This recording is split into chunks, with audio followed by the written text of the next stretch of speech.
But even in Nigla, the Rambam might be more famous, but the Ramban was shoulder to shoulder.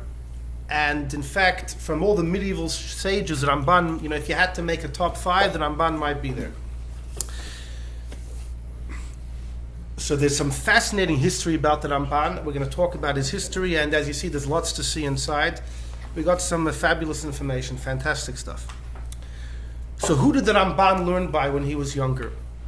So it's important to know. He had 2 teachers in Nigla, 2 teachers in Kabbalah. But originally he was a Bocher, kocht in Nigla day and night. Kabbalah only came into his life a little bit later. Who were his 2 teachers in Nigla? So this is important. Although he was in Spain, so he was a Sephardi, his main teachers in Gemara were actually Ashkenazim, living in France, Baalei Tosfos. Who were they? So one of the greatest of the Baalei Tosfos was Rashi's great-grandson, the Rabbi Yitzchak. His father was wasn't he from Provence? Is that a fact? I don't know. I read the Ramban. Right. Oh, that's what he said. Listen, the Ramban's mother, we know, was Sephardi. His father, his grandfather from his mother's side ran the yeshiva in Gula. Right. His mother's Sephardi. On the other hand, we know that Ramban was also an Einokul from Rabbi Yitzchak Barcelona, one of the great Rabbi Yitzchaks in the time of the Rif, also a Sephardi. You say maybe he has Ashkenazic roots. It could be. He was known as a Sephardi. I'm going to see the Marshal. The Marshal in number 5 says a funny thing. The Marshal says that Ramban, even though he was a Sephardi, nevertheless he recognized the truth. And we'll see the context. Hold on, I'm taking it out of context. You'll see the context when we get to number 5. But he said the Marshal says that Ramban was a Sephardi. So, but yet when Ramban was younger, okay, so who did he learn by? So let's say it like this: Rashi had a great-grandson, Rabbi Yitzchak. Rashi had a daughter. He had a few, 3, but one of them, his daughter Yocheved, married someone by the name of Rab Meir, and the 2 of them, Yocheved and Rab Meir, had a family, Nishtag, unbelievable. They had 4 kids. One was Reb Shmuel ben Meir, the Rashbam, who wrote many important works. Another one was Reb Yitzchak. No. The Reb Yitzchak ben Meir, the Rivan. Another one. And he died young. He'll be in the book. If I ever put out that book I mentioned last week, he's going to have a section in that book. And then there was a brother of Yaakov, Rabbeinu Tam. And then there was a girl named Miriam. This Miriam married someone by the name of Shmuel, and they had a son, Yitzchak, the Ri. So the Ri was Rabbeinu Tam's nephew, a great-grandson of Rashi. And the Ri had a major yeshiva in Dampierre in France. In fact, it's recorded the most fascinating thing. When you learn Tosfos, sometimes in one Tosfos there can be 10, 15 different Gemaras, obscure Gemaras that somehow, how do Tosfos remember everything and not just remember it? Because sometimes these Gemaras seemingly have no connection. Tosfos still makes a whole pilpul to deduce a proof. Mm-hmm. The way it worked was the Ri would sit there in his yeshiva in Dampierre in France, and he had many students, and each student was a baki in a certain Masechta. And then an issue would come up, and the Ri would ask each person, "No, bring a proof from your Masechta," and the Ri would coordinate the discussion. So that's how when these conversations were documented. That's why in one conversation you have 20 different Gemaras coming up, and each of the Talmidim knew their Masechta very, very well. He knew better. Apparently, he was something remarkable. Anyhow, so that when the Ri passed away, he was succeeded by a student also known as Rabbi Yitzchak. To differentiate between the 2, Rashi's great-grandson was called Ri HaZoken, the older Ri, and the student was called Ri HaBocher, the younger Ri. So to differentiate between the student and the teacher, one was called Ri HaZoken, the older one was called Ri HaBocher. So if you open up a Masechta Kiddushin, you'll see on the side of the Gemara, there's Tosfos Ri HaZoken, the older Ri. Sorry? When he was 80, he was also called Ri HaBocher. Made him feel young? Yeah, exactly. So, now this Ri HaBocher, listen, he had the same yeshiva in Dampierre. He was also called the Ritzvah, because his father's name was Avram. So some called him the Ritzvah to differentiate between him and the Ri. So he was either called the Ritzvah or the Ri HaBocher. His name was Yitzchak. And obviously he was arguably the greatest student of the Rik because he took over the yeshiva. Now the Ritva, among his many students, there were two particular ones that both became teachers of the Ramban. Who were they? Well, we know that Ramban had two teachers in Nigla. One of them, his name was Rabbi Yehuda ben Yoker. Rabbi Yehuda ben Yoker. And the Ramban quotes him often. Often the Ramban quotes my teacher Rabbi Yehuda, my teacher Rabbi Yehuda. And you don't know who he's referring to, but in one place it gives his full title, Rabbi Yehuda ben Yoker. So we know who it was. And the other teacher of the Ramban in Nigla was Reb Nosson ben Meir, the Ranbam. The only person with that combination, the Ranbam. Reb Nosson ben Meir. Okay? So this is important. The Ramban's two teachers in Nigla were both big students of the Ritzvah. So they were heavy Baalei Tosfos, and they taught the Ramban the path of the Baalei Tosfos, which was very different than the Sfardish Rishonim. The Sfardish Rishonim very much learned Pshat on the sugya. It's called Al-Asar. The page that you're learning, focus on the depth of Pshat. Don't start making contradictions between here and a different Masechta and start creating new theories to answer the contradiction and therefore create new halachas. That was the path of Tosfos. Really? The Rambam, the Rif, and if you look at the Sfarim, in fact, we have Sfarim of the great Sfardish Rishonim before the Ramban. I'll throw out a couple names. There was the Ri Migash, the Rif's great student. We have his Pirush in some of the Gemaras, not like Tosfos at all. It's very much on the sugya. He'll never quote 10 different Gemaras. That's not what it's about. And Rabbeinu Yoina, who was Ramban's cousin, and some say Ramban also learned a little bit under him. He also has a Pirush on Gemara also. He's not quoting 10, very much al-Asar. Exactly. Zoom in on the topic at hand. Whereas Tosfos, we're going to see the Marshal describes Tosfos, he would play gaga ball with Shas. He would throw it from one place of the room to the other, toss it and toss it. In other words, raise a contradiction from here and from there. And what the Chiddush of Tosfos was that in order to make a resolution of the Gemaras, they would create many, many halachas. They would create many theories and many new halachas, much more than the Sfardish Rishonim. So the Ramban received this from his teachers, who happened to be Baalei Tosfos himself from France. What's remarkable is that if you look at the Sfardish Rishonim later, the Ramban had a student, the Rashba. The Rashba had a student, the Ritva. Anyone that goes in yeshiva, these are like the basic people that we learn. What's funny is that if you learn the Ramban, or his student, the Rashba, or his student, the Ritva, they all have the same discussions as Tosfos, and they're all quoting the same 5-10 Gemaras. It's very similar, because there was a major shift in the trend. The Ramban brought to Spain the path of learning of the German and French Tosfos. He taught it to the Rashba, taught it to the Ritva. And that's why the Ritva writes in a letter, I don't have it on the paper, the Ritva writes in a letter that what the beauty of Spain is? That every rabbi, at least in northern Spain, says the Ritva, whatever they know comes from the Ramban. This is the shevach of our land, that everything that we know all goes back to one shepherd. In contrast, in Germany and France, there were many teachers and many yeshivas. Here it all links to the Ramban, and the Ritva is very proud of it. So the Ritva is one of the greatest of the Rishonim, is saying, we're all just sipping from the cup of the Ramban. Okay, so that gives you a bit of that starting to put things in perspective. Big guy. Okay. Now we're going to get soon to the Ramban and Kabbalah, which is going to be fascinating. But the Ramban was a very peaceful man, a very humble man. In fact, the Ramban made it his life mission to defend rabbis from previous generations. Let's say there was one of the Gaonim, the Rif, or even earlier. We'll come to it in a second. Good.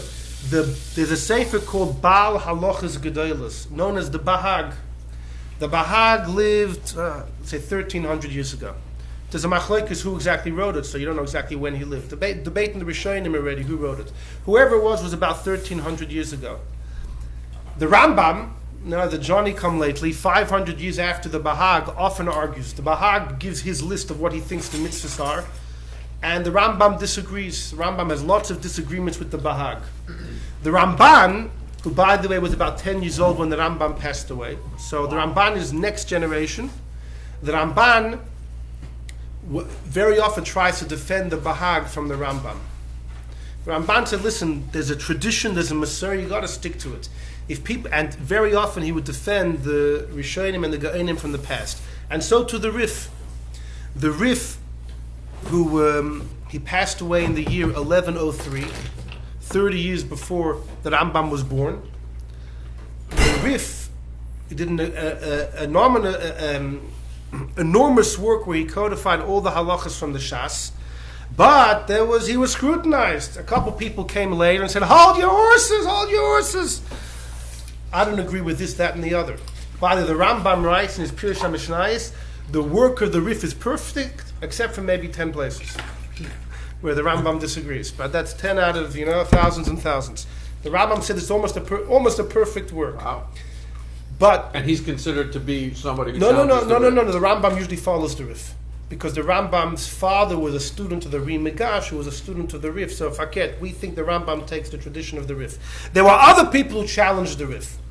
There was a fellow by the name Reb Zrachia Halevi, and he wrote a sefer Baal Hamor when he was a young man. And he writes that people think, who am I to come and argue on the Rif? The Rif was the greatest of the great. I'm a young schnook. So he says sometimes, age doesn't go like the passport. Sometimes you have good geschmacka wine in a new keli. I may be young, but it doesn't mean what I'm saying is nonsense. I could be on the mark. Right, and he says there's as much as he loves the Rif, there's a tradition that either Plato said about Socrates or Aristotle said about Plato, it's Machlokes who said it, that we love our teacher, but we love the truth even more. So he quotes this. Well, Aristotle Bechal developed his own path, but he quotes this and he says, as much as we love the Rif, we love the truth even more. So when the Baal Hamor wrote this as a young man, he shook the world. Who is this guy? And we finally had a codified halachas from the master of the masters, the Rif, and this young schnook wants to shake the boat. He wasn't the only one that challenged the Rif. The Raavad, the same Raavad that attacks the Rambam, also attacked the Rif. So the Rif was attacked by two people, the Baal Hamor and the Raavad. The Ramban felt that the Rif was an angel, and the Rif is always right. So the Ramban wrote two Sfarim. One of them was to defend the Rif from the Baal Hamor. He called that Milchemes Hashem, the War of God. Wow.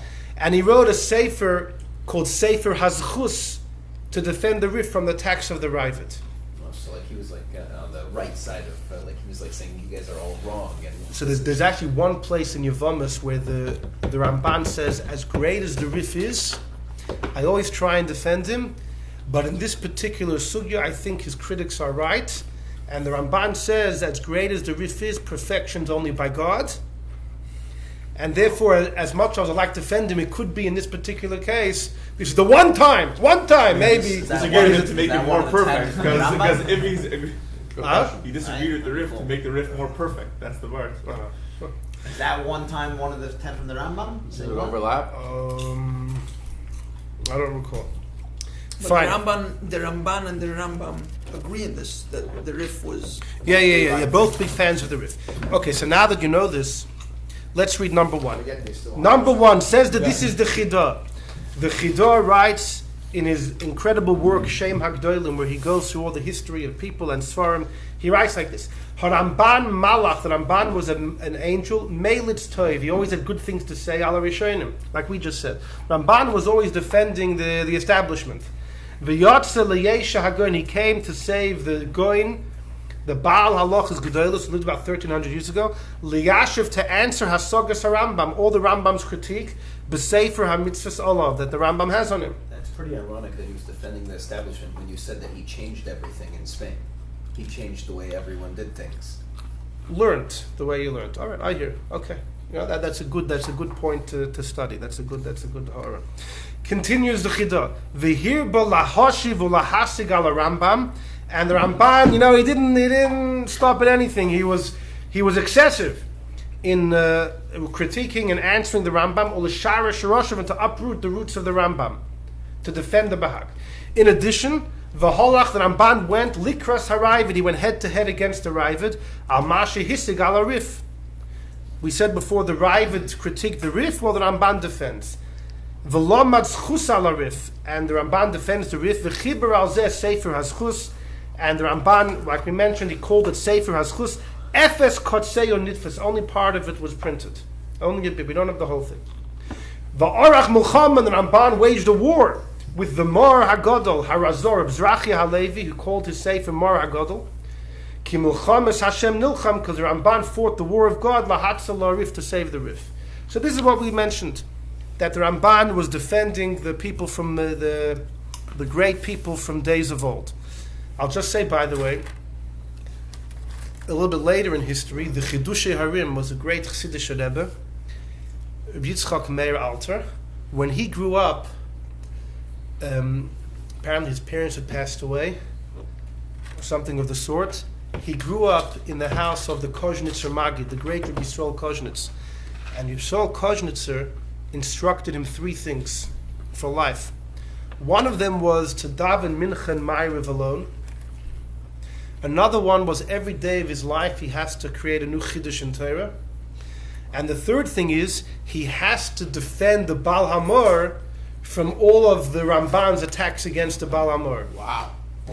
So the Chidushei Harim said, so it's like a little, the Rif was attacked by the Baal Hamor, defended by the Ramban, but when the Ramban defends the Rif, he's upslogging the Baal Hamor. So the Chidushei Harim was given a job to fend for the Baal Hamor from all of the attacks of the Ramban. So that's what they said, that he has it as a spark in his soul. So the Chidushei Harim, years later, he said, the first 2 things were no problem. Daven Mincha Ma'ariv by myself, no worries. A Chiddush every day, I did too. Every day, no problem. But he said it was very difficult. Yeah, Chiddush every day. Listen, these people, their minds were racing. There was no shortage of that. No, he said, but it was very difficult.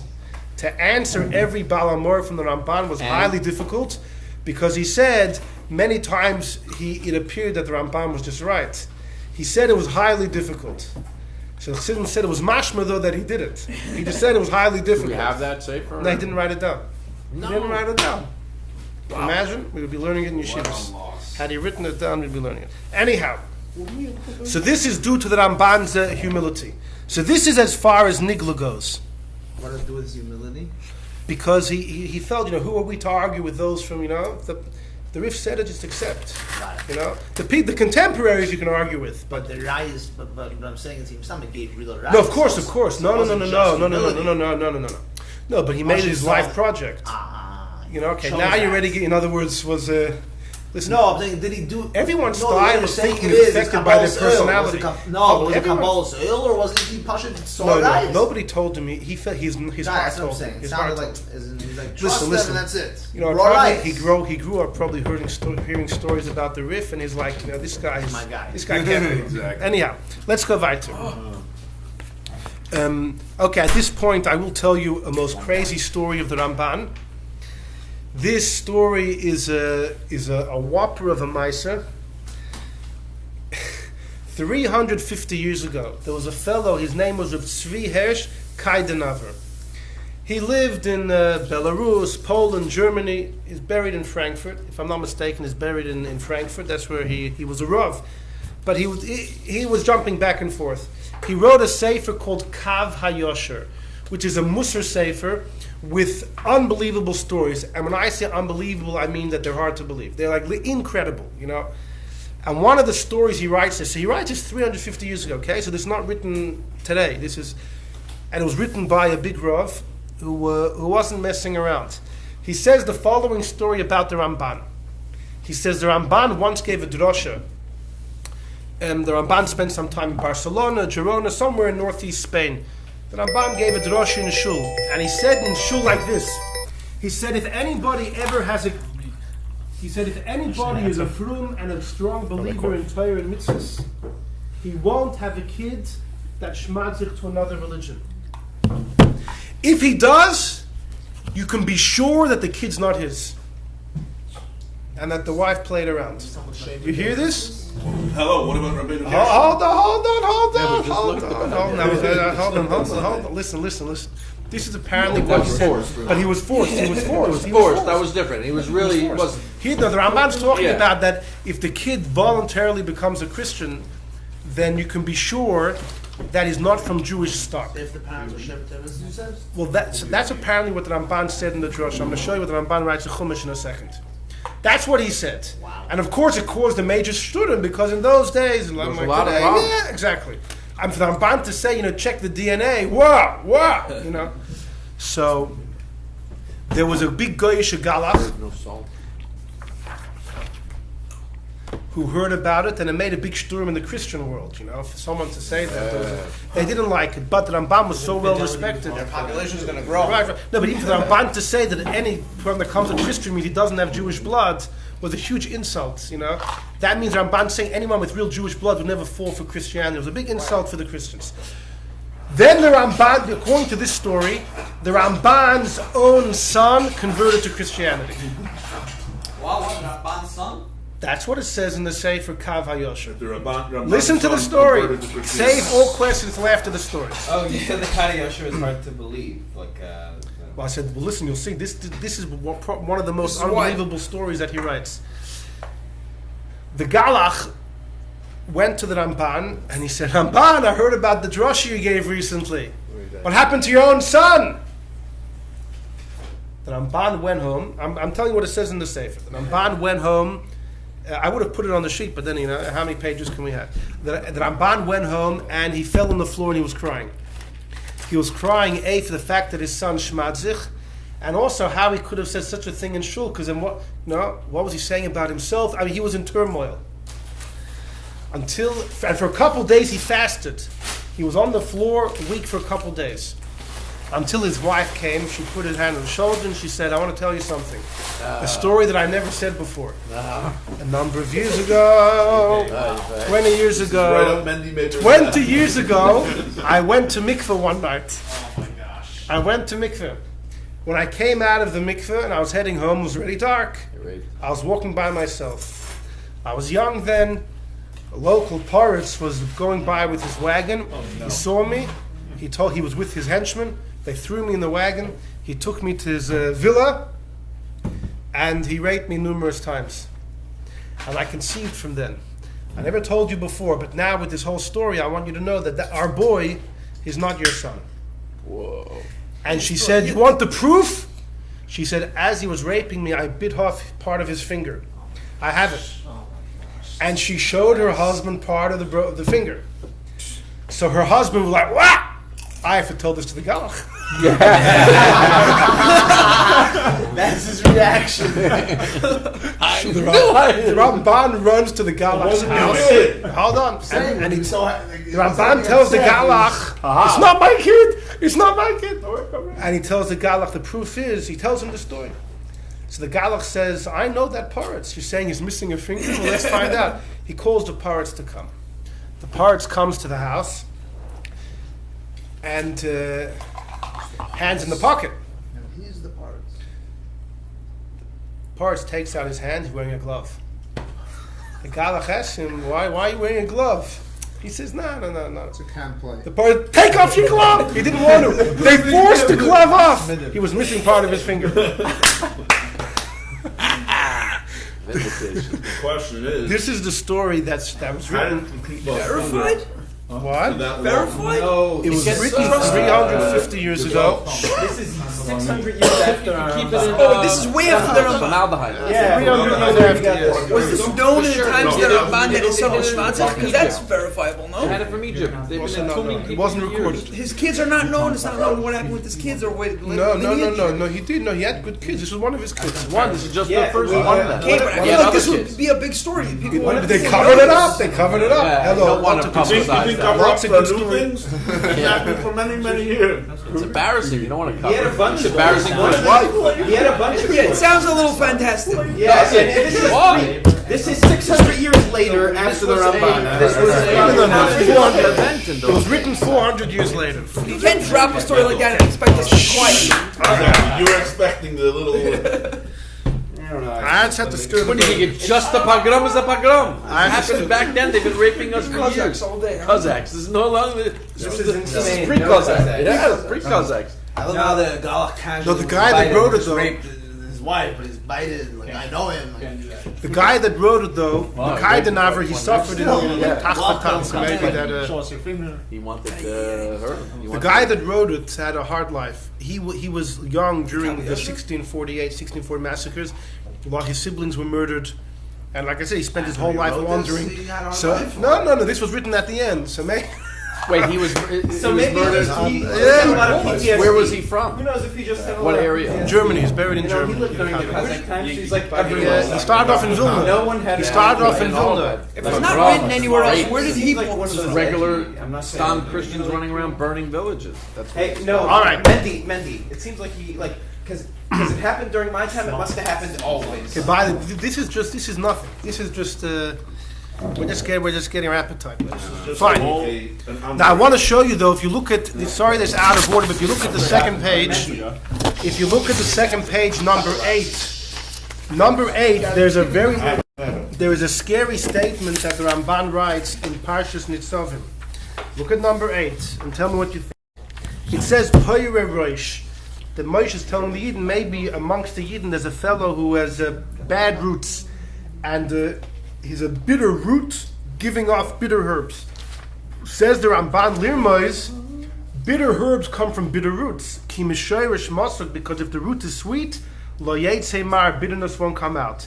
And he says, V'chol asher levavei shalom, anyone whose heart is one in Hashem anichbad with God, v'lo yihira klal b'avodah, you never thought to serve idols, lo yoylid meideba, you will not have a son that serves idols.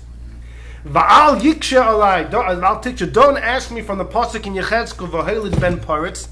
Yechezkel's talking about you have a guy who's a tzaddik and he has a son who's a rasha, the father won't suffer due the sins of the son.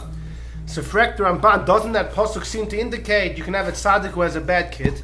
No. He says, Ki emes hadover, it's true, the soid godel, it's a big secret, loy uchal afarish boy, I cannot explain. That's what he writes. The Ramban. The Ramban, this is the Ramban. Yeah. This is what he his own says. experience. Yeah, Lendo. Yeah. Anyhow, so there is a grain, listen, this doesn't mean the story is true, but, There's a hint. Outing himself. Secret I can't explain. But you gotta, right. the Ramban writes that often. The Ramban writes that often, that there's secrets. Okay, fine. Let's go back to the first page. So the Ramban was definitely a great Nigla, that we said. He took the derech of the Baalei Tosfos and he brought it to Spain. But what about the Ramban as a Makubal? So this is history that I love. In fact, actually last year in Yeshiva, I gave a series to the Bachrim about the history of Kabbalah, about where it's sourced and how it was passed over throughout the generations. Maybe that's why he debated against the church always. Oh, so we're going to come to that. We're going to come. That's exact. Don't steal the share away. We're going to come to that. Look at number 2. Number 2 is a comment from the Rikanti. Menachem Rikanti or Rikanadi. Recanati. If you go by the wine, it's Recanati. Yeah, exactly. He was a great Makubal, and in the times of the Rishonim, which is rare, there weren't that many Rishonim that were known as Kabbalists. He was a great Kabbalist. He lived in Italy. He was born in the early mid 1200s, somewhere between 1220 and 1250. It's not clear, and he passed away. Also a debate, not clear exactly when he was born, when he died. Somewhere he was born between 1220, 1250 and passed away between 1290 and 1310. So le'erech towards the latter part of the Rishonim, but he was a great Kabbalist. Chassidus quotes from him because he had a whole shit about how the Esser Spheres work. In number 2, so he's discussing here in Parshas Nosai about Kabbalistic interpretations of Duchening, of a Kohen. He says, V'hapirish Harish, the first pshat I gave, Hudas HaChosid Reb Yitzchak ben Haravzal. So, let me just say it outside, then we'll read it inside. At the times of the Rishonim, there were a couple groups of Kabbalists. Even though they didn't learn Zohar, many of them, they didn't have the Zohar. They had other Sfarim of Kabbalah. There was Sefer Yetzirah from Avram Avinu. There was Sefer HaBohir from Reb Nechunya ben Hakana, who was a Tana. There were numerous Kabbalistic works. There was a work called Sefer HaRozim, the Book of Secrets from the second Beis HaMikdash, which has the most incredible information there, lots of magic and witchcraft. We still have it? No, so Lav Dafka, they had the Zohar. No, I'm saying, do we still have that book? The Sefer Hatzar? It's a Sefer HaRozim. Some things are quoted. The Belazar Reikeach, who was a Kabbalist in Germany, he quotes some things from there. We don't I have the don't know Sefer if it's itself. extant. I don't think I've ever... Says the Rikanti... so what happened was like this. One of the groups of Kabbalists There was a fellow named Reb David. Reb David, he was a big Rav, he was an Av Bezin. Eliyahu Hanavi appeared to him and taught him secrets of Kabbalah. He had a son named Avraham ben David, the Ravid. The famous Ravid who argues on the Rambam, and we saw who argues on the Rif, was a master Kabbalist. In fact, the Ravid writes in a couple places, you know how I know this halacha? Because Ruach HaKodesh appeared in the Beis Medrash and said, this is the halacha. The Ravid was a major Kabbalist. He got it from his father and also from Eliyahu. The Ravid then had a son whose name was Rabbi Yitzchak Saginor, Rabbi Yitzchak the Blind. Anyone who's a closet Kabbalist would know about Rabbi Yitzchak Saginor. Rabbi Yitzchak the Blind, he never saw in his life. The only thing he ever saw was Eliyahu Hanavi. And he was considered one of the greatest Kabbalists of medieval times. Wow. Rabbi Yitzchak Saginor, in turn, had two students. One was Reb Ezra, one was Reb Uzriel. And both of them taught the Ramban in Kabbalah. So that links the Ramban in a long chain to the Ravid's father. So let's read this. And you I didn't make this up. The Rikanti writes it clearly in number 2. Taught the Ravid's father in Kabbalah? Eliyahu? Yeah. That's what the Rikanti says. Upirish Harishon. The first pshat I gave is Das HaChosid, is the Das of the Chosid Rabbi Yitzchak ben Haravzal. That's Rabbi Yitzchak the Blind, the son of the Ravid. Shoya Nigla loy Eliyahu. Eliyahu would come to Rabbi Yitzchak. Ki Nigla, because Eliyahu came to Reb David. Eliyahu already came to Reb David Av Bezdin. V'lamad loy, v'limad loy, and Eliyahu taught him Chochmas HaKabbalah. Umasra lebnoi, Reb David gave it to his son, the Ravid. V'gam loy Nigla, and also to the Ravid Elijah came. V'hu Masra lebnoi Reb Yitzchak Saginor. The Ravid gave it to his son, Reb Yitzchak the Blind. Shaloira, who never saw light in his life. The Gam Loy Nigla, and Eliyahu also came to him. V'hu Masra, and Rabbi Yitzchak the Blind gave it to Beis Talmidav, to his two students. Rabbi Ezra, who was Mefarish Shir Hashirim, and the other one was Rabbi Uzriel.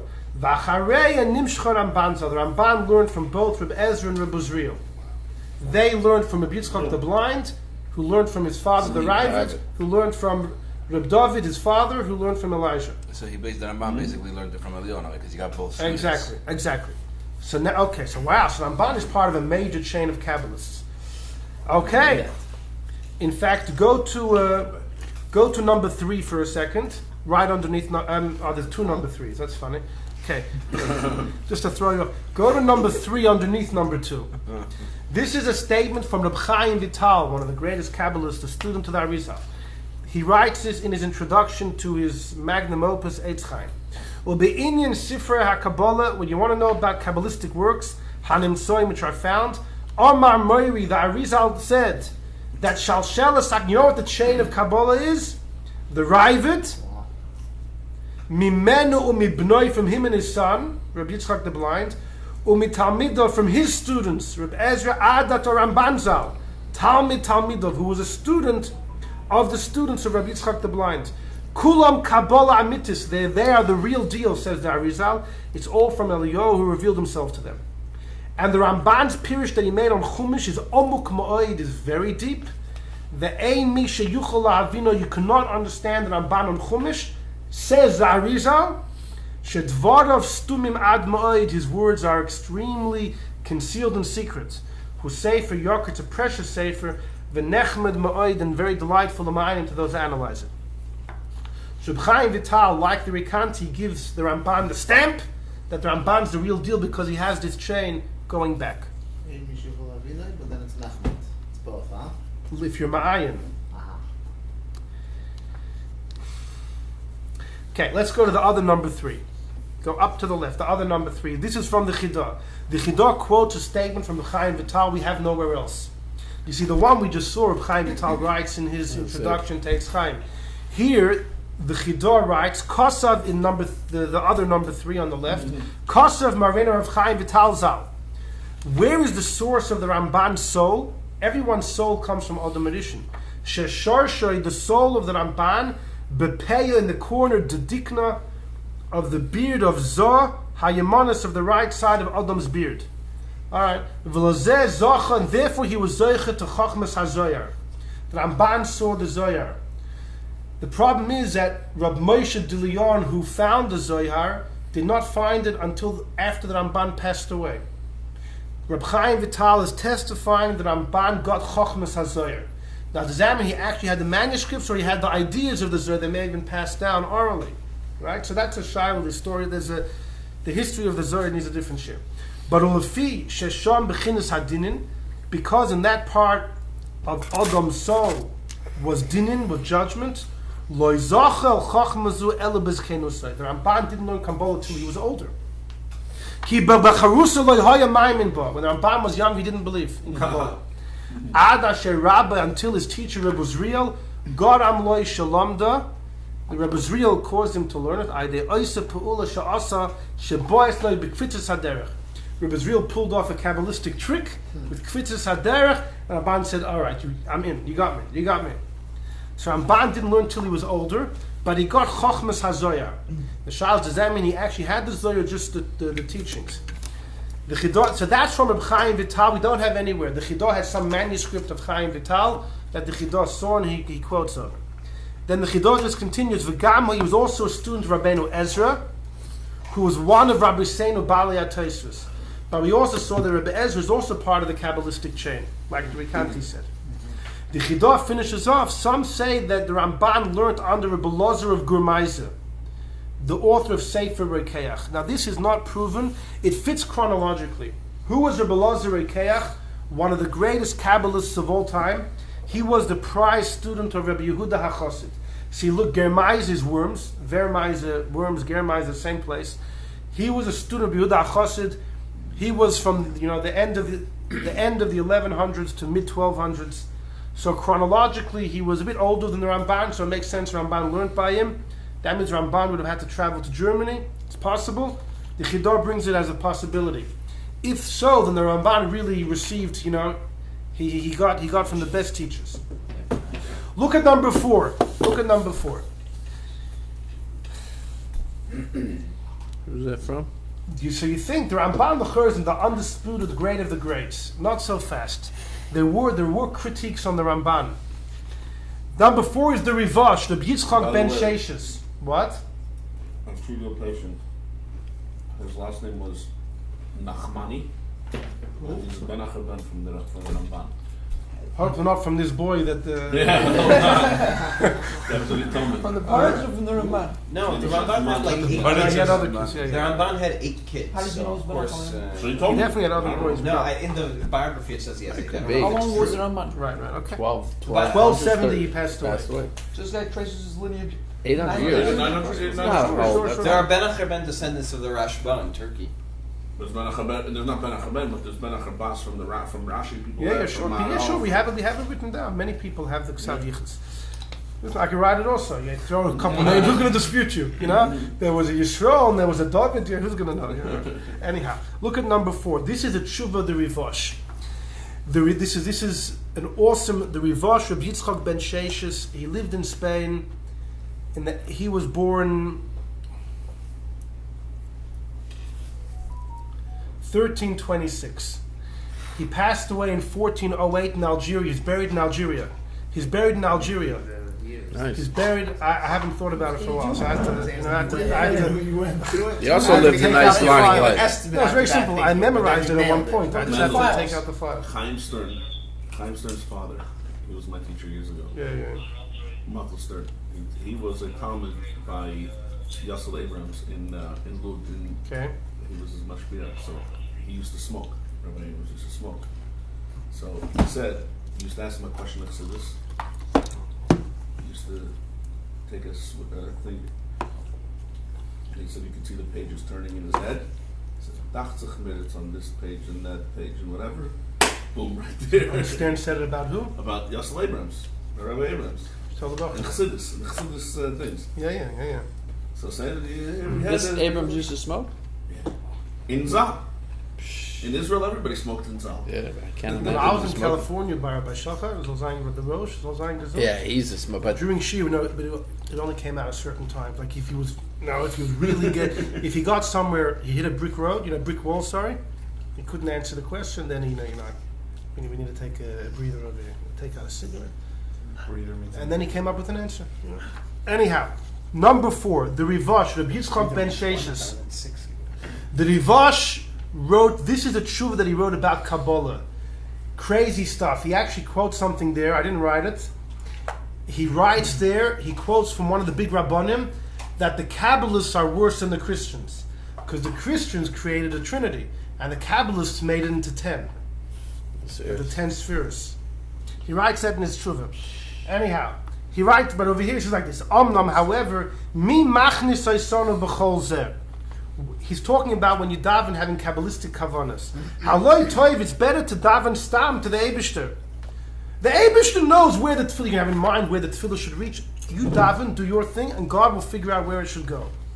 Like it says in Tillim, cast yourself unto God, He will do what needs to be done. And he quotes Reb Shimshon of Kinnon, who said famously, when I daven like a little child. Ani mispalel al da ze atinik. I daven like a kid, Reb Shimshon of Kinnon said. Don't come to God with chochmas. And then he says, V'chein hoidaitich, I've already told you, says the Rivash. Masha Omar I'm in the 5th line of number 4. Beyichut, my teacher, the Ran, Rabbeinu Nissim, the Ran, who was in Spain in the end of the 1300s. The Ran said the Ramban went overboard. Ki harbe yosim idai, way too much. The Ramban threw himself. Laham min be'inyan Kabbalah hahi. The Ran said, and everyone learns the Ran. The Ran said the Ramban went overboard in his Kabbalah. That's according to the Rivash. The Rivash said, I heard it from the Ran. The Rivash was the greatest student of the Ran. The Rivash, you can take his word for it. He said, no one else was, I heard it beyichud. Right? But the Rivash says, therefore, I'm scared to touch Kabbalah because I didn't receive it from a proper teacher. He says, I saw people try and explain the Ramban. He says, they don't really explain anything. It's easy to make mistakes. And he finishes off, therefore, I've chosen the path not to be involved in Kabbalah. Wow. Not that he didn't believe in it, but because if you don't get it right, it's dangerous. But he says the Ran said about that not only was the Ramban a Kabbalist, he went way overboard in Kabbalah. It's funny because we saw Reb Chaim Vital says Ramban spent most of his life not believing in Kabbalah. And then he made a major 180. But someone that Mendele. says himself that he Message man. didn't actually learn it and he didn't get into it can say about someone else that he went overboard? No, the Rivash didn't get into it. He's quoting what the Ran said. The Ran made, we don't know about the Ran's Is person. the Ran in Kabbalah involved in Kabbalah at all, B'chalal? Well, there's a sefer called Droshes Haran, which is a very important sefer as far as Yiddish philosophy, basics of Yiddish belief. And there are inyanim there which can trace themselves perhaps to Kabbalah, but there's a debate who wrote it. Some say it was a different Ran, a student of the... There was a big debate until recently which Ran actually wrote those droshes, and therefore the Ran that he's quoting, the famous Ran that's quoted number 4, we don't know what his... The fact that the Ran said the Ramban went overboard seems like the Ran didn't have such a positive view. Anyways, let's go weiter. That a whole shit for itself? Is there a short answer? The Zohar and his Anything which I progeny. don't know, I say needs a whole shit for itself. This No, is but Zohar and his as far as progeny. the Zohar, the Zohar is a medrash on Chumash. I've said many times, I don't know if I said here, but there's a statement of the Arizal. Arizal writes, when Chaim Vital writes in the name of the Arizal, a very strange statement. That the Arizal said Rab Shimon Bar Yochai was not the greatest Kabbalist amongst the Tanoim. He wasn't. So why was he chosen to write the Zohar? That Arizal said because he had a skill no one else had. He could take the deepest secrets of the Torah, camouflage it in a sentence, and unless you have the right glasses, you'll have no idea what's being written there. No one else could perform such a magic trick. Only the Rashbi, and therefore he was tasked with writing the Zohar, or dictating it, and his students wrote the Zohar. That's still Kabbalah.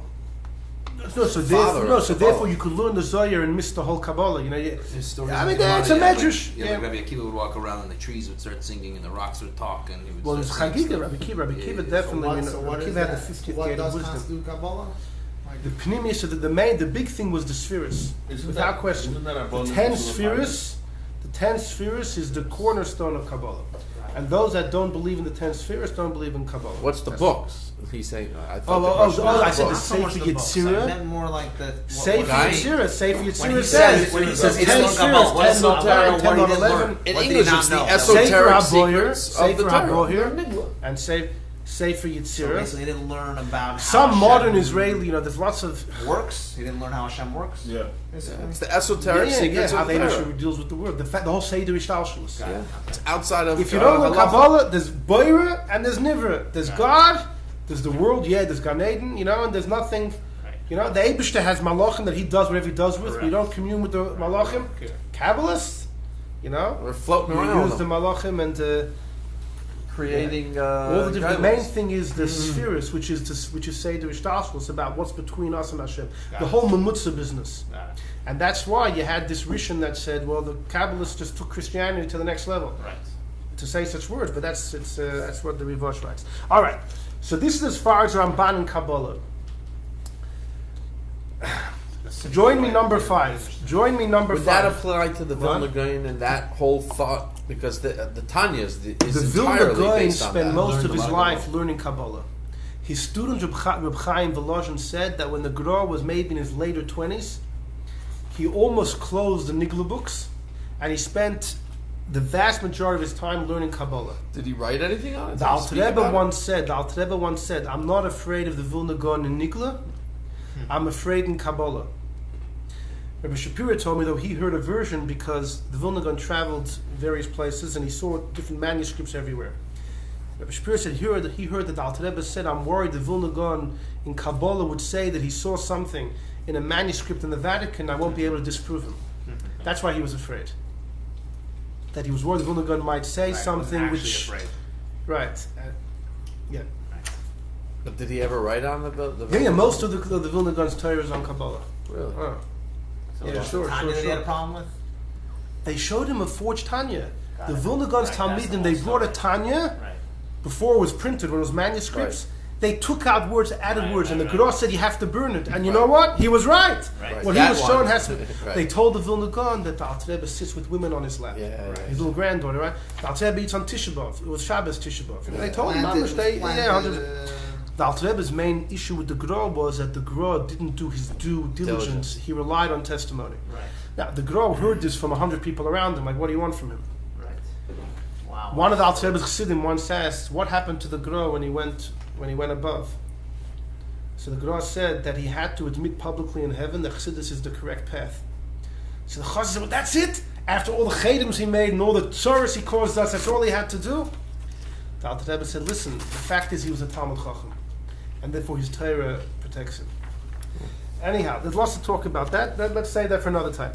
Join me, number 5. Reb Shlomo Luria. I love the guy. Reb Shlomo Luria in Poland, in Lublin in the 1500s. He was, besides for being, he was a genius even in his times. He was a kanoi. He was a very proud Ashkenazi. He was very strong personality, determined.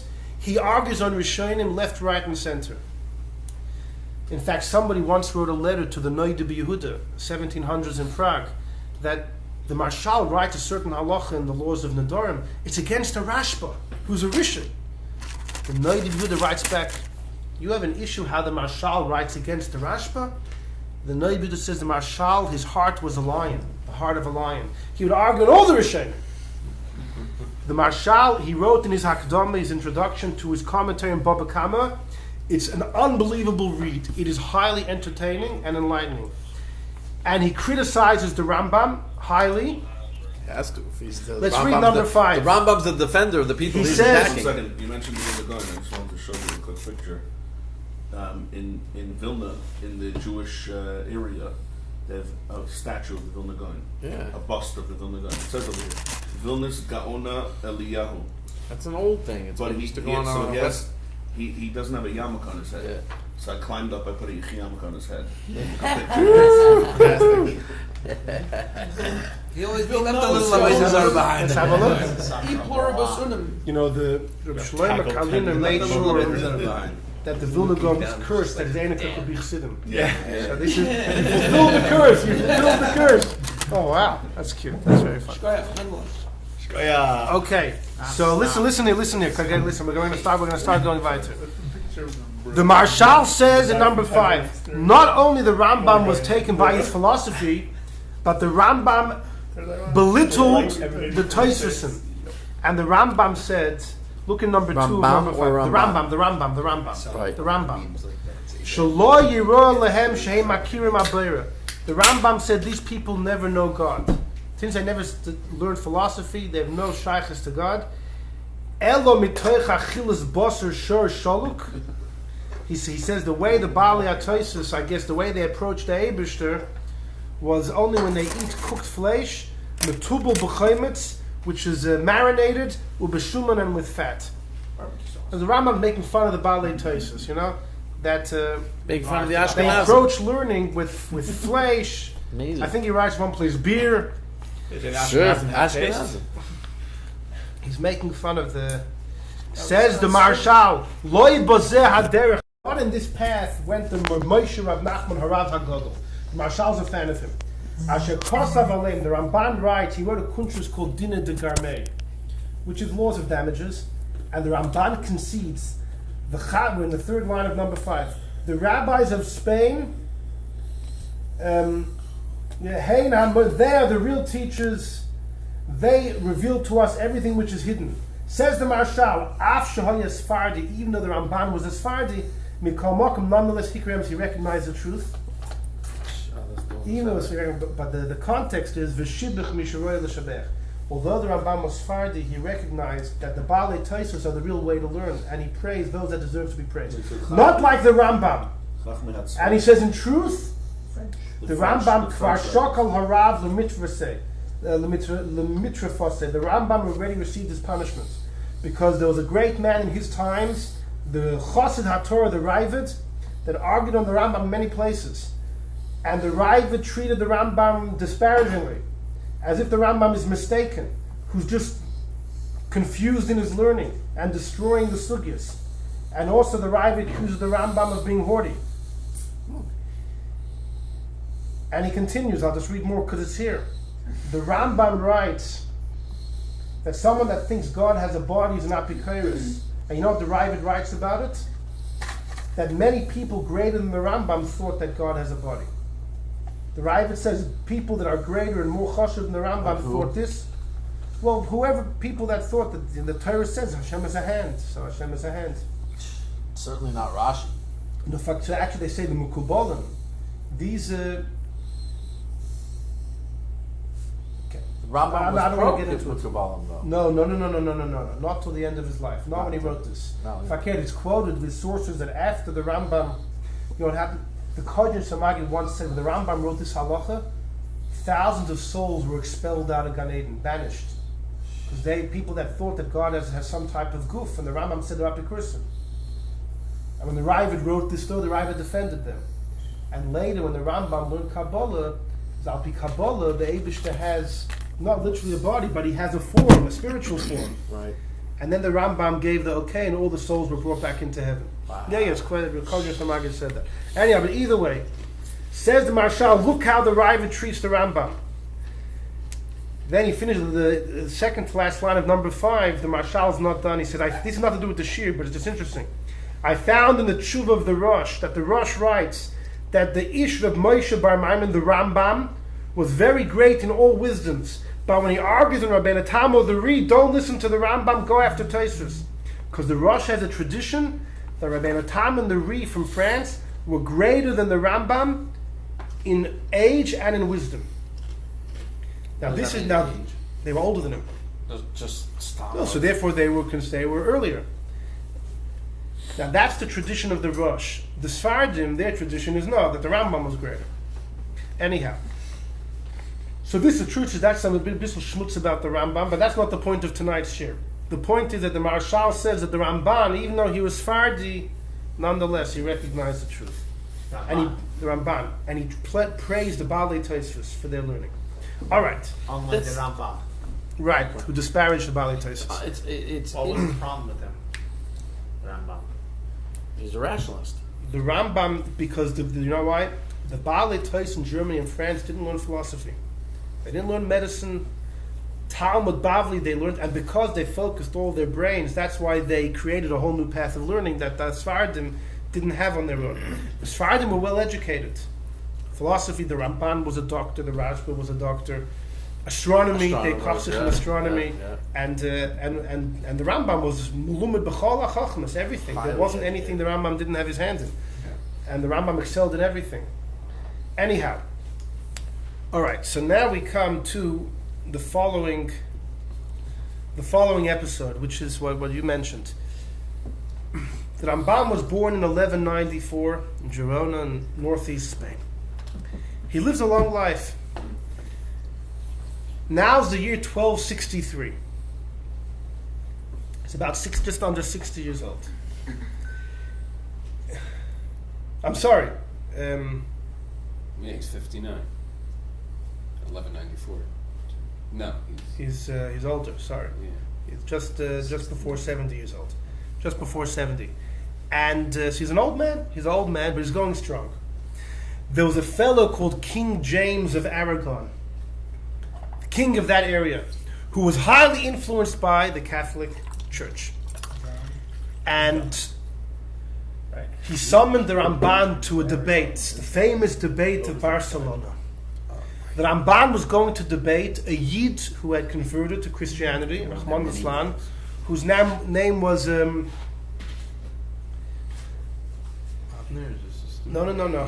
Pavlo, Fabulous, Pavlo He was Dominican.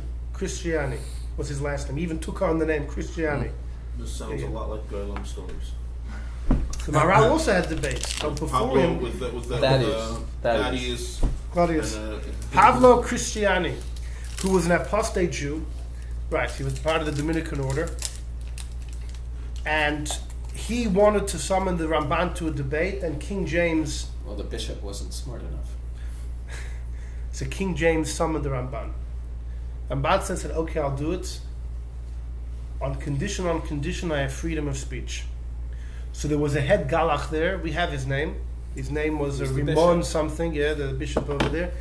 He said to the Ramban, "All right, but you can't disparage Christianity." So Ramban said, "Listen. If you have freedom of speech, I need freedom of speech. I'm not going to deliberately belittle Christianity, but I have to be able to say what I need to say."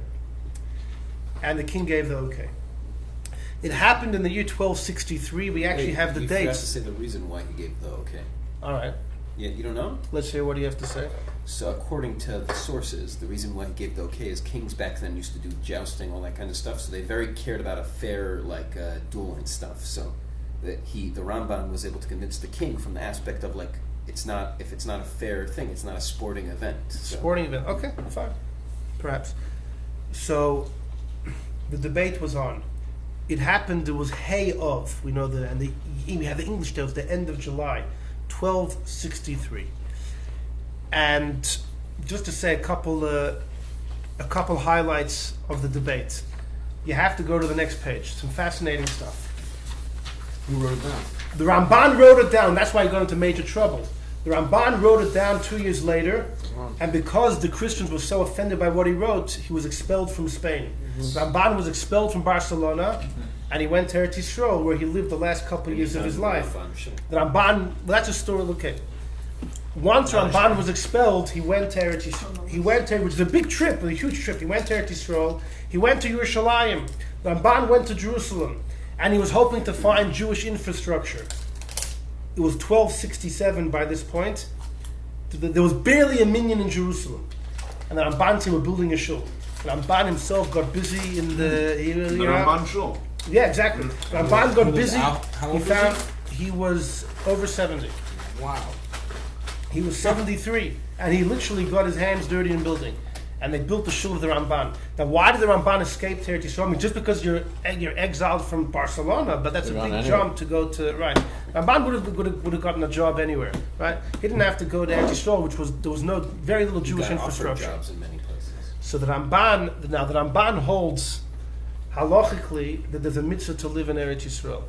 So the Pashas, that could be the reason Ramban went there.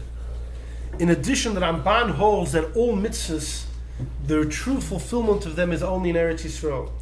Ramban writes, for example, about the others. How did Yaakov marry two sisters? I thought they kept the Torah. Only in Israel, says the Ramban, and Parshas told us. And he says, even today, the Ramban says the only reason we keep mitzvahs today, It's to practice. So that when we go back to Eretz Yisrael, we'll have the real deal. What's the basis for this? It's a Sifri in Parshas Eikev, and Rashi brings it actually in Parshas Wow. V'samtem as Devarei Eila, even when you go to Golus. I'm not practicing. No, it's biblical to practice, but the purpose is. Talk about practice. But there's another reason. There's another reason. The Ramban was a Mashiachist, and the Ramban felt Mashiach's coming atot. The Ramban felt that Mashiach's going to come to Eretz Yisrael. Who's going to be there to greet him? So he went to Israel for all these reasons. Because once he was exiled from Barcelona, he went to Israel. A, he holds as a mitzvah to live there.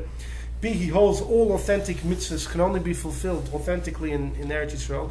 And 3, to pave the way for the arrival of the Messiah. Why wait till then? Where is he buried? There's 4 opinions. What? Yeah. Because the Rambam, everyone knows. The Ramban has a matzah. The Ramban in Akku, in Chevet, there's all these. There's 4 different places. Yeah, it's not it's an official. old debate. There's No one knows where That's Ramban not one of the. is. It's not How one did of that the. happen? It's not one of the big ones that people go to. How does We everyone don't know know where where it where all is. these other people are, but nobody knows the There's a Rambam. big debate also if he made it. There's also a big debate if he made it. Chaim Right. Vital, I think, went around. And also Yehuda Halevi, he got there and What? right away Mark- he killed oh, by an Rizal. Arab is also Marked all all these the stories are. Ruach Kodesh. Marked They all where made the it. spots All were. the Yeah. Ramban. I hope so. But, Do you feel that Periscope Why failed four his debate? Rabbeinu Yoina, we know for sure. He didn't mark the Ramban. He wanted to, but he died in the. He didn't mark the Ramban. Anyhow, It's not one of the places to Oh, go he to. marked all these other people. Yeah, how do we know where Rabbi See, Akiva that's is? the How do only we way know we where the know. Ram? Yes, we know I mean, everything. I've asked Because him. he didn't ask All from the these beginning. places. Because he Right, didn't right. ask The from the Ramban beginning is for not freedom one of of the speech. places So on every the single time official that he would list try to of say where we something, know they Right, quiet also him down. So he King never James of gives us Aragon had a close Yeah. relationship with the Go Ramban. to Rabbi Akiva. Yeah, and then In King France, Louis, the you King never Louis the hear Same. people say, I And went that to the happened, Ramban. right. It was don't didn't really like it was doomed from the beginning. That Otherwise, debate was I'm just sure. formel, was doomed from the beginning. Been to the All right. Order. Chevy, listen. We started early so we could finish early. Okay. Listen. So this is Mamash. This is fascinating. So the Ramban, he wrote it down. He wrote the whole debate down. In Sefer HaVikuach, it's called, the Book of the Debate. And he wrote it down 2 years later. But when the Christians saw it, they were so upset by what he wrote, and maybe the fact that he had recorded, the embarrassing The victory. debate, that in fact they wanted to harm him. King James tipped him off, who was Ramban's close friend. He said, "You better get out of here for your own good." So Ramban, he escaped. King James. When the Ramban records what happened, he says, "I need to start off with the following Gemara. Look at number 7. This is a Gemara which you cannot find in regular Gemaras today. In fact, a number of months ago, in Zal, we have an old Steinsaltz Gemara, and they wanted to get rid of it. I said, don't get rid of it. Baruch Hashem, we didn't get rid of it because I used it today.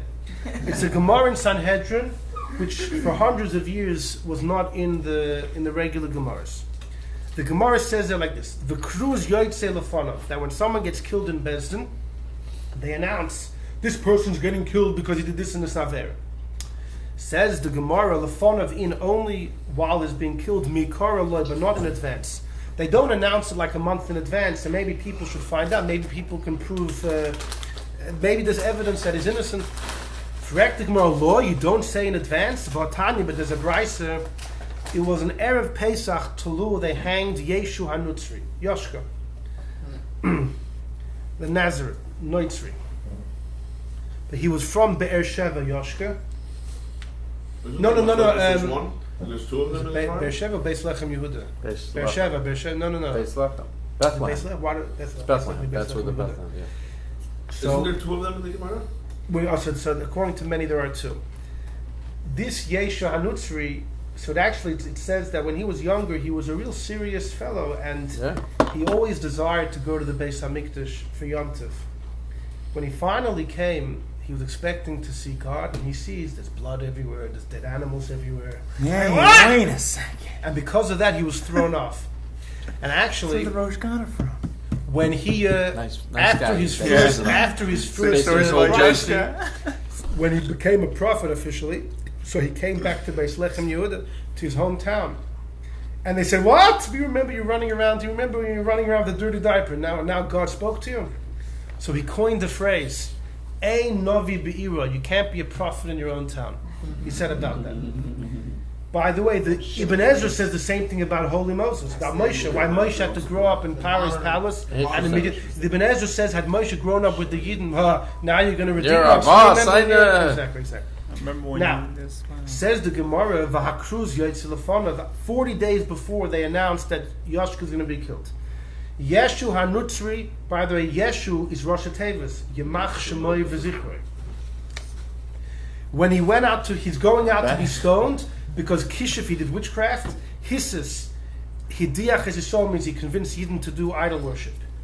And they said, anyone that knows any good thing to say, come and say. V'loy Motzelo is close 40 days, no one had a good thing to say about him, and they hanged him on Erev Pesach. Omar Ula, so Ula said, wait a second, you're saying that they waited 40 days in case someone has something good to say about Yoshka? Yeshu HaNutzri Bar HaFuchis, no one has anything good to say about Yoshka. Meisishu, and Bechlal, he pushed people to serve idols. God says you can't have mercy on someone. You wouldn't give him a 40-day buffer zone in case someone could be Malamitzchus. Elo, you know why they waited 40 days, says Ula? Yeshu is different to Kor of the Malchus, he was close to the king, to the government, and therefore if the Yidden would just kill Yoshka quickly, the government would say, wait a second, you didn't give him a chance. Toner Abon, the Brisa continues. Chamisha Talmidim, there were 5 students that Yoshka had. One was Matai, Matthew, Nakai, Neitzer, Buni, and Toida. And they wanted to kill all 5 of them. They brought Matai, and Matai said, you're going to kill Mosai? It says Mosai Ove Veirod. This sounds like a joke. Mosai Mosai is a holy thing. They said, in Fakert, Mosai would be killed. It says Mosai Yomos Va'ovad Shmoi. Right? In Tehillim it says Mosai should die. If David says about his enemy, said about him, when will David die? When will David die? Mosai has to die. They brought Nakai to kill him. He said Nakai should be killed. It says in Chumash, V'Naki v'Tzadik out. You can't kill Naki. They say, of course we can kill him. Nakai should be killed. It says Bamistorim Yareg Naki. In Tehillim it says that we will kill Naki. Just searching in Sfaria, that's what it sounds like. They brought Neitzer. He said Neitzer should be killed. It's a possible Neitzer Misharoshav Yifre, that a Neitzer, a branch or a root from his roots will continue to grow. They said, yeah, Neitzer should be killed. As it says about Nebuchadnezzar, Va'ato you hashlachto mekivrecha, you will be thrown from your cave with Neitzer into like a disgusting branch. So Neitzer should be killed. Then they brought Buni. Buni said, Buni should be killed? It says, B'ni b'chayri Yisrael. The Yidden are called Buni. They said, no, Buni should be killed. It says, Hine hanoichi hayreg, as bincha b'cha, the ben gets killed. Then they brought Toida. This is great. Toida said, Toida should be killed. It says, they said, yeah, he should be killed. This is even better. It says in Tehillim, Zoivech Toida, whoever shechs Toida, Yichabdonani honors God. Bruh. So look at the right. The right is Rashi. It's amazing. Rashi wrote a commentary. Rashi was also taken from the Gemara. If you open a Gemara Sanhedrin Mem Gimel, you'll see the bottom of the Amud is empty. It's missing a chunk. The Amud ends 2/3 of it. It's missing a chunk. They Pasha took it out. Now Rashi writes in the second line, Shuva Ba'almahi. All of this was Taka and Narishkeit. It was because of the Goyim.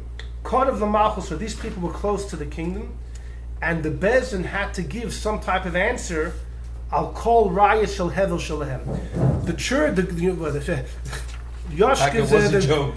Yoshka's supporters were quoting these funny psukim, so the Bezin had to respond in kind. So Ramban quotes this Gemara with the Rashi, and he says, so too. He says, when I stood up with this Pavlo Christiani, all of his statements were such Bobamaisis, but I had to answer and deflect his Bobamaisis as well. Now, Pavlo Christiani, one of his major arguments was that even the Chachamim of the Gemara believed that Yoshka was the Messiah. And he brought 2 proofs. One of them is the Gemara number 6, the other one is a Medrash in number 10. Let's look at the Gemara, let's look at the Medrash in number 10. I'm going to paraphrase outside. It's number 10. This is a highly important Medrash Number 10 is the second page. Please don't give that to me. No, the first thing. That's what When he the quoted in the Ramban beginning. writes his Point. section, this is the introduction. He says this setup is No, that's not his point. It's not so bad. for the Christians. So, Yeah, but the exactly. Christians know that they killed him. Yeah, well, hold on. Look at number 10. This is a Medrash Rabbah in Eichar. There was a story. It's in Aramaic. There was a fellow who was plowing with his ox, and his ox What number? in number 10. It starts on the right and then it goes to the left. So number 10 on the right hand side, the second line, that his ox gave out a bit of a whatever noise an ox makes. There was an Arab who walks by and tells the Yid, "Are you Jewish?" I'm sorry. He says, "Who are you?" He says, "I'm Jewish." So the guy says, "Untie your ox, untie the yoke that it has, or the plow." "Why?" says the Jew. Says the guy, "Because the Beis Mikdash is destroyed. You should be mourning." The Yid says, "How do you know?" The guy says, "I could tell from the noise your ox made." While they're talking, the ox gave another noise. And the guy said, "No, retie your ox. Put the plow on again." Because Mashiach was just born. The Redeemer of the Yidden was just born today. So the Yid asked him, "What's the name of the Messiah?" He said, "His name is Menachem." "What's the name of his father?" "Chizkiah." "Where does he live?" asked the Yid. So the guy said, "He lives in Beis Lechem Yehuda. In a Biras Arva is the name of the suburb." So the Yid sold his ox, he sold the plow, and he bought baby blankets, Leviten Denukin baby blankets.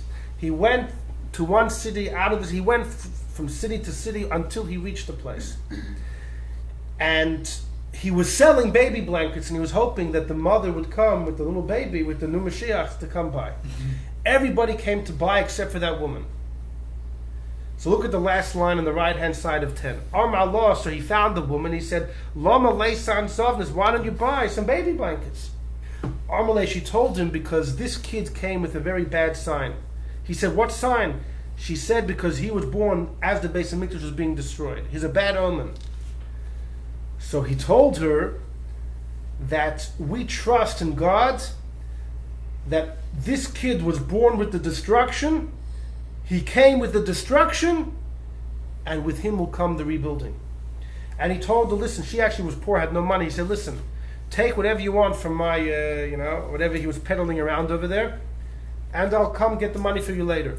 She went home. A couple of days later, he said, "Let me go see what's going on with the mother and the kid." He came to her. He asked her, "What's going on with the kid?" She said, "I told you he came with bad news. He was born with the destruction, and after he was born, winds came. Ruchinville, all type of winds came. They picked him up and took him away. The kid disappeared. Winds came and took him away. Yeah, winds came and took him away. Where did it take him? The Marsha says on the Gemara in Sanhedrin that he was taken to Gan Eden. There's a medrash that counts all the people that went into Gan Eden alive. Chanoich, Eliyahu, Serach, Bisya. It also counts Mashiach. What does that mean? It's this medrash. As a baby, he was taken to Gan Eden. Okay. So Allah, so the mother thought that the kid was completely bad news. He said, "Fakert, didn't I tell you that with your kid was the destruction, but with your kid will be the rebuilding? And therefore God has taken him away. He's holding him somewhere, keeping him safe until the day comes." So Pavlo Christiani quoted this medrash at the debate. He said, that means Mashiach was born. Mashiach has already arrived, like the Christians believe. Now, I don't know if he saw the end of the story that he was taken away by the winds. But the point was that you see that the Chachamim believed that Mashiach already came. So the Ramban responds. He says, first of all, he says he doesn't take the story literally. It's not like Mashiach was mamash born. It's not literally.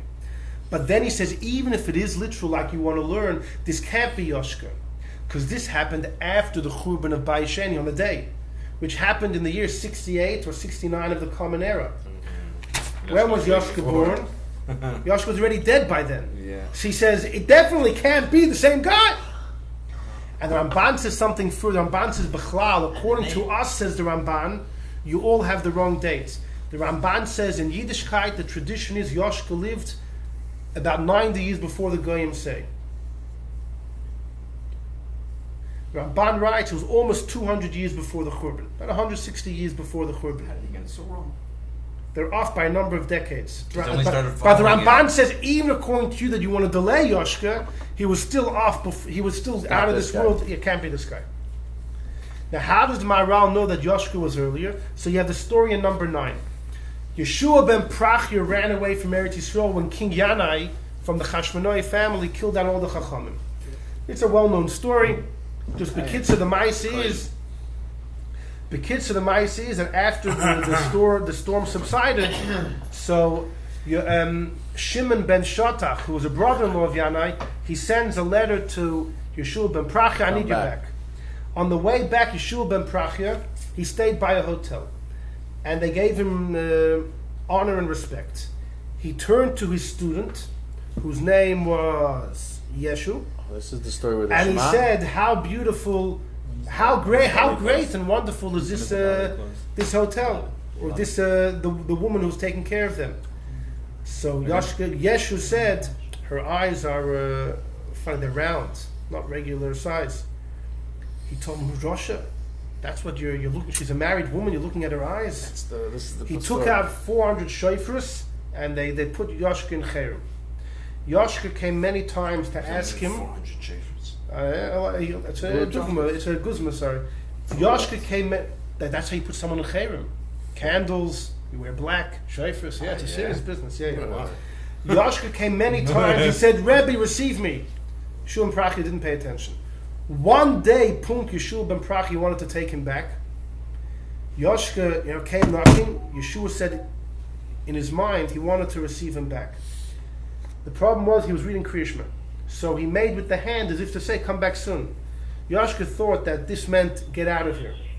He went. He took a brick. He erected the brick, and he bowed down to the brick. By the Maharal writes, Levainsa is a brick. Levaina also means Leben as a son. He made himself into a child of God. Interesting. When it means he took a brick, Levain, a brick, is also Leben, a child. How's he able to make any motions in the middle of Shema? Depends which part of Shema. The second paragraph, you're allowed to make motions if it's a Tzarech Mitzvah. V'ayim Shema, you could. If it's for a mitzvah. Now, Amalei, hold on a second. So later on, Yeshua ben Prachya, when he could speak, he said, "Do tshuva." So Yoshka said, I heard from you. Anyone that sins and causes others to sin can never do tshuva. And then it finishes off, Yoshka did witchcraft, and he caused Yidden to do idolatry. Yeshua ben Prachya was about 150, 200 years, 150 years, let's say, before the Churban of Bayesheni. Right, he's way before Rabbi Akiva. Yeah. He was before Shmai Vavtalion, who before Hillel and Shammai, and Hillel himself came to Yisrael 100 years before the Churban. So, if this story happened with our Yoshka, then that means the Yiddish tradition is he was 80 years, 90 years before the Goyim say. They have the wrong Yoshka B'chol. No. Well, they have the wrong dates. Now, it happens to be many believe that this Yoshka is not the same guy. This is not the same guy. The guy in number 7 is Yeshui Hanutzri. And this guy is Tam Yeshui. The problem is we quote the same statement that Yoshka Kishif, that he did witchcraft, and he caused the exact same statement was said in number 7 of Yeshui Hanutzri said over here. But Rav Yankov Emden and many others hold as two different Yoshkas, so two different people. But either way... They hold that because of the timelines don't make sense. Right, exactly. And which one became like the... the second one. The second one is the more famous. But to be honest, according to many historians, Goyish historians, he never existed. Listen, today Paul any was the modern first historian one. could say what he wants, Right. Yeah. Anyhow, so the Maharal tells Pavlo Christiani, you want to say the Medrash in number 10 means that kid means Mashiach already came? That can't be Yoshka. He was born in the year 68, 69, this guy. According to us, Yoshka was 150 years before. Even according to you, that he was in year 0, but he was gone before the year 68, 69. What was the second proof? The second raya is go back to the first page, Gemara, number 6. Number 6. This is the By the way, the point is, you do see from number 10 that even once if you learn the Medrash is literal, it means once Mashiach is born, God has to take him away, and will bring him back when the time comes. Ooh, checkmate. Yeah, if the Medrash is literal, then it means that when Mashiach is literally alive, before he reveals him as the Messiah, the Eibush has to remove him first, and then bring him back. Now the Eibush can either remove him through winds, or he can take the soul away. But make it look like he's taking exactly. They thought that exactly. Dude, what's the answer, man? In the story, I'm having doubts now. Floated above the Jews.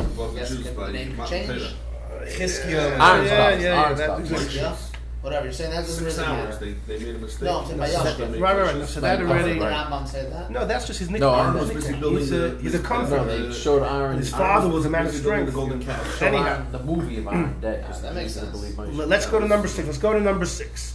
This was another raya that Pavlo Christiani quoted at this debate in 1263.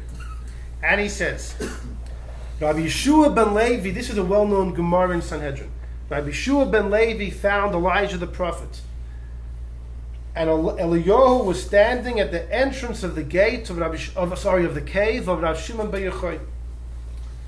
And Yeshua ben Levi asks Eliyahu, what's going to be with me in the world to come?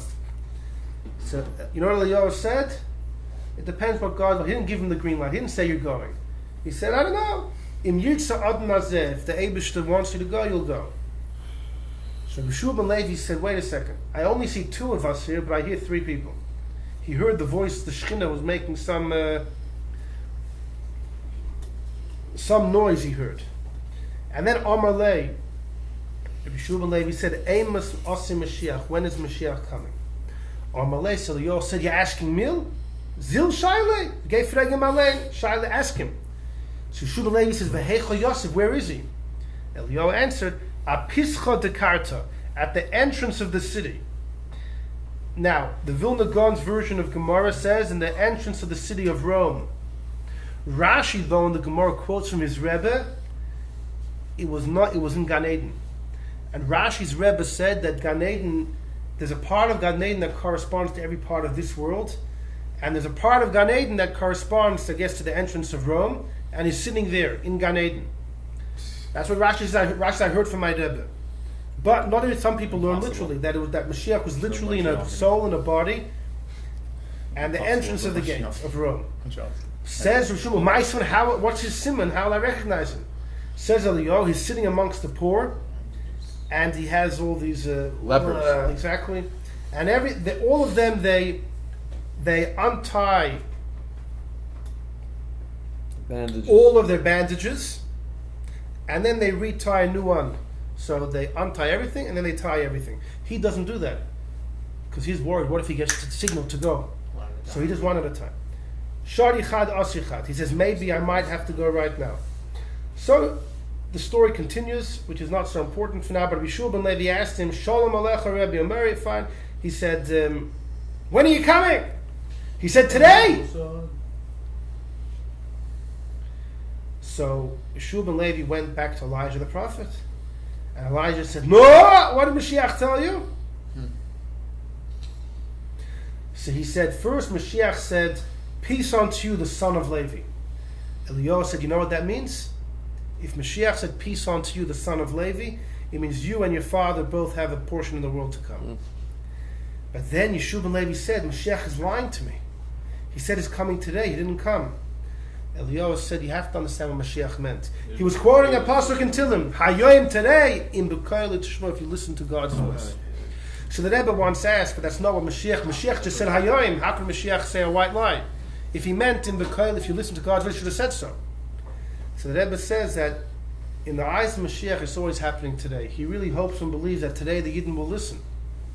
So Mashiach really believes it's going to be today. And we let him down. We let him down. Akaponim, Pavlo Christiani quotes this Gemara. So a guy must have learned in yeshiva at some point. He's quoting all these things. And he says, you see from here, Mashiach, he didn't learn like Rashi's Rebbe. He says, the Pshat, Pashtus is that Mashiach is alive and kicking. That means Mashiach's alive. Mashiach came. The Christians are right. Mashiach came. Mashiach came. So again, the Maral says, The Ramban. the Ramban says, first of all, even if he's alive and kicking, he never came as Mashiach. In fact, Yeshua ben Levi asked him, when are you coming? What do you mean coming? He's here. No. Just because he's alive and breathing, he has to come and reveal himself as the Messiah. No. Until he does that, he's potential Messiah. Right? But he did not arrive as Mashiach. Harai, Yeshua ben Levi says, when are you coming? In addition, said the Ramban, when did this happen? Rabbi Yeshua ben Levi is the first of the Amoraim. This is well after the Churban of the second Beis HaMikdash. A long time after Yoshua was killed already. So obviously it can't be him. It obviously can't be him. Same as the last. Same thing. Why didn't this Pagliani go and say, well, he was resurrected, so it could be him? And according to them, Not yet. That's the second coming. That's the whole thing. no, he was resurrected already once in the beginning. The first time resurrection was the whole when he walked on water. Okay, So and then what happened to him then? Oh, he's still around since. Yeah, why wasn't that part of his argument? 6 a.m. Because the whole thing is that He wasn't too good of an arguer. He didn't know his own scripture. I don't know well enough their traditions that they have about Yoshua. What happened after that? Where is he now? He's doing his thing, Not on planet interceding. Earth. He left. And then him and Shem Chazoy are He's going around. yeah, but around in a red suit, he wasn't big murdered. white Then. beard. This was his. Giving out presents to the children. They're derech is. I hear the shayla. At this point, King James chimed in. By the way, when King James chimed in, the Ramban said, this wasn't the deal. I'm debating Pablo. You're not coming.